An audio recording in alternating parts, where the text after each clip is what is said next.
Hello, and this is Boogass Reviews, and today I'm going to be doing a review on the Walking Dead 10-inch Deluxe Daryl Dixon figure. So before we take a look at Daryl, let's take a look at the accessories that he comes with. So, first up, of course, you get his crossbow. I think the crossbow looks nice. It's got a lot of detail to it and a lot of texturing. I like that indigo paint splatter, that looks really nice. And it's all over the crossbow. The strap, it actually feels like real leather. It's not, it's just a very soft rubbery plastic. But it's got a lot of texturing to it. Let's see if the camera's picking that up. Right there. There's lots of texture on it. And I just think it looks really awesome. And it already has one bolt in it. So that looks cool. And right here it can hold the 3 extra arrows that he comes with. You can see here they are. I think it looks really nice. Nothing really too special going on. But I do like that it gives you the option of putting them down here. So there's 3 spaces, or there's 4 spaces, but there's only 3 of these because one's already in the crossbow itself. So to put these in, it's really easy. Just pour them in like that. And it's held together by these clamps right here. Put them in like this. Now some of them have been a little stiff, so I try to put them in very, very carefully. That way I don't break them. Like this one right here, it's not wanting to go in very well. But it went in. So getting this into Daryl's hand is actually really tricky. Like you have to move his hand out like that. Then put the crossbow in.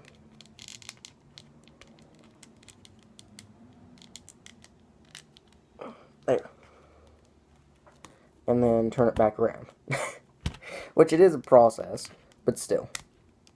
And he can hold it like that. He is battle posed, so he will stay just like this. He comes with his hunting knife. It's actually got a lot of detail to it.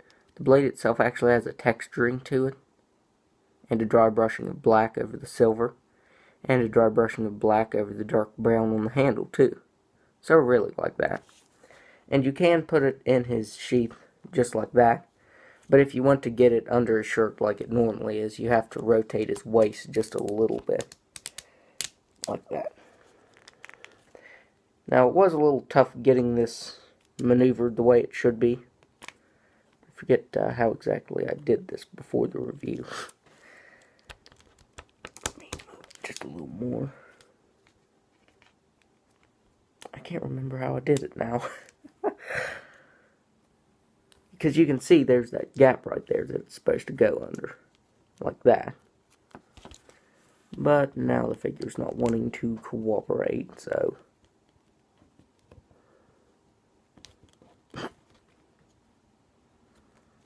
There. There. Now I got it to the way it's supposed to look. And for his final accessory, which that's another thing that surprised me of this figure, it has a lot of accessories. You know, for being such a big figure, I didn't figure that it'd have all these accessories. For his final accessory, he comes with his poncho. Now, when I took this out of the package, I actually thought this was real fabric because it just looks so realistic, it's not even funny. Like, you can see all the texture going on this. Like, it's painted very well also. Like, you get the fraying right there on the ends, like it's fraying. And there's lots of holes sculpted in. You can see the holes and like where the fabric is fraying. But the texturing on this is just, it's just crazy, honestly. And it's also got a dry brushing of black over it. So I think it looks really, really amazing.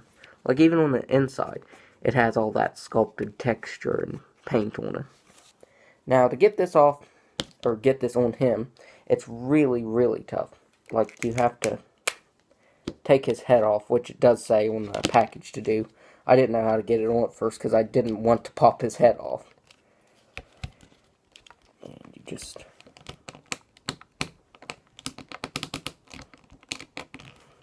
See, this is the tricky part.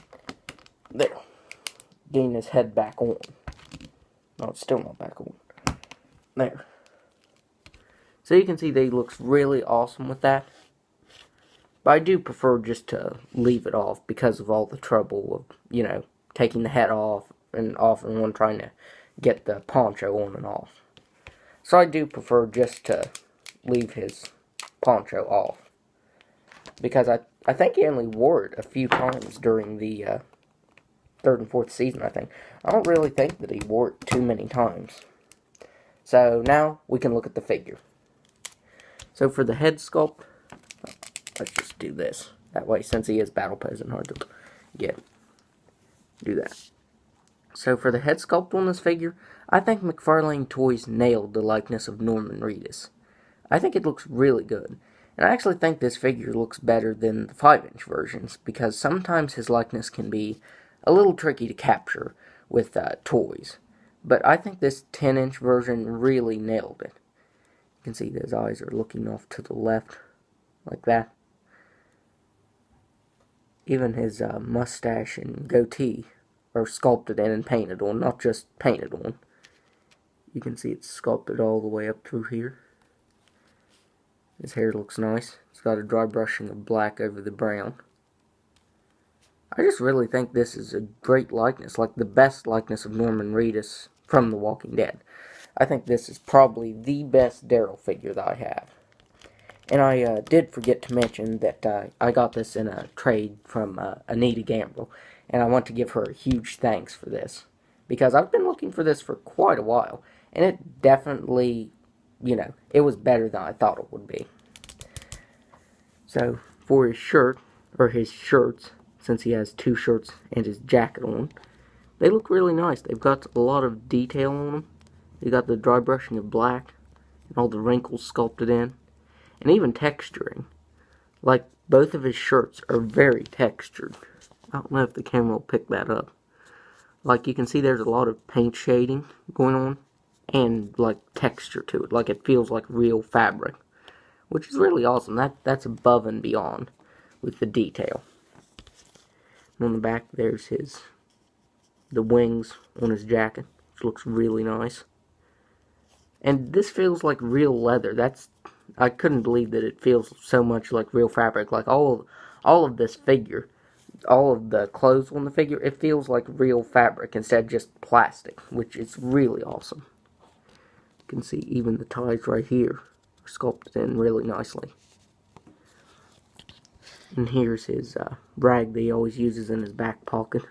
You can see that it's pink. I think it's actually red in the show. I don't think it's pink. I'm pretty sure it's red. And he's got even more detail going on his pants. You can see the holes in the pockets and the holes in the pants.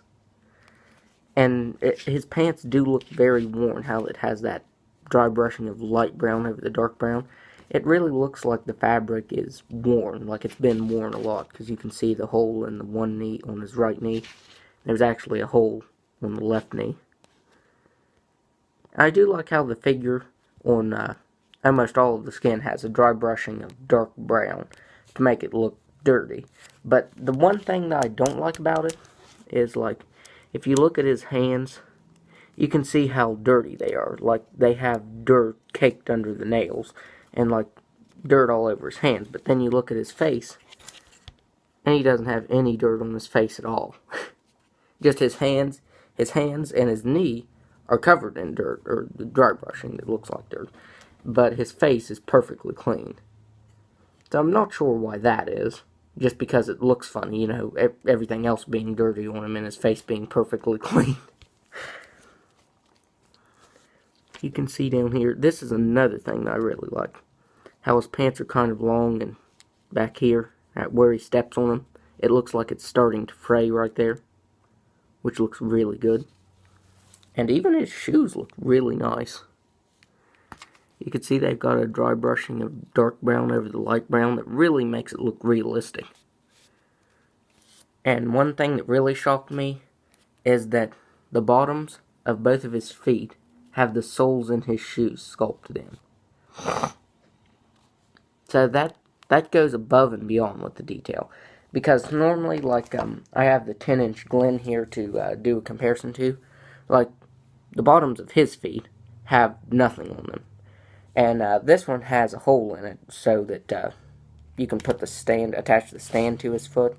I really wish Daryl would have came with the stand, because you really can't get him to stand up. That's my only issue with this figure, is that he can't stand up.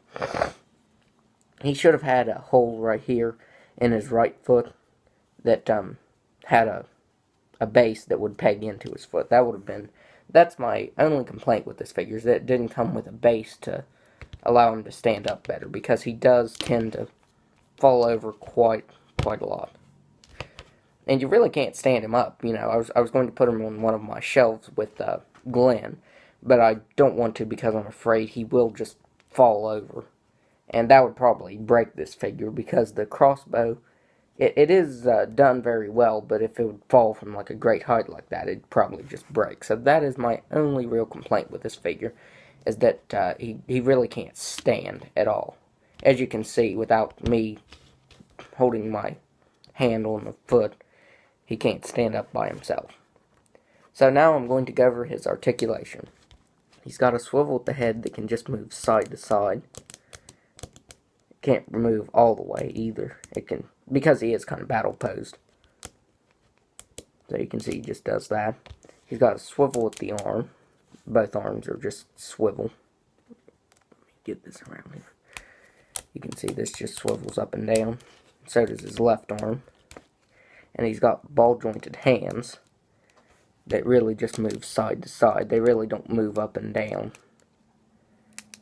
And that's another reason why he can't, or I'm not sure if I said it, I think I forgot to mention that, is he can't actually hold his knife because he is posed like that. Like, I suppose if you wanted him to have a loaded knife, you could, but I did actually try that. It looks silly. But that's why you can't have him holding the knife, because he's battle posed just to hold his crossbow. Like that. He's got a swivel at the waist that kind of just moves a little bit side to side. It doesn't really move all the way. And he's got ball jointed feet. But they're severely hindered by the pants, how they're like on the back of his shoes, how it looks worn like that. So it can just move to the side that much, and it can't move up or down. Well, I suppose it can move up and down just a little bit. But this one, the way the pants are on his left foot, you can't move his foot at all. Like, it doesn't move up or down or anything. And maybe that would have helped the figure if there would have been some articulation in the left foot. Because actually, I think it might have stabilized him if he could move his left foot. I think that would actually stabilize him. Let me see here. Actually, yeah. I actually got it to move, and that does stabilize him. I guess you just had to fiddle around with it. So, I guess if you move the foot around, you can actually stabilize him to where he stands. So overall, I would highly recommend this figure. It is really awesome. It's got a lot of articulation. Well, enough articulation so you can get him into a few poses. It's got a great likeness, a lot of paint detail, and the sculpting is phenomenal. So I would highly recommend this figure. So if you like this review, be sure to hit the like button and subscribe to my channel. Thanks for watching.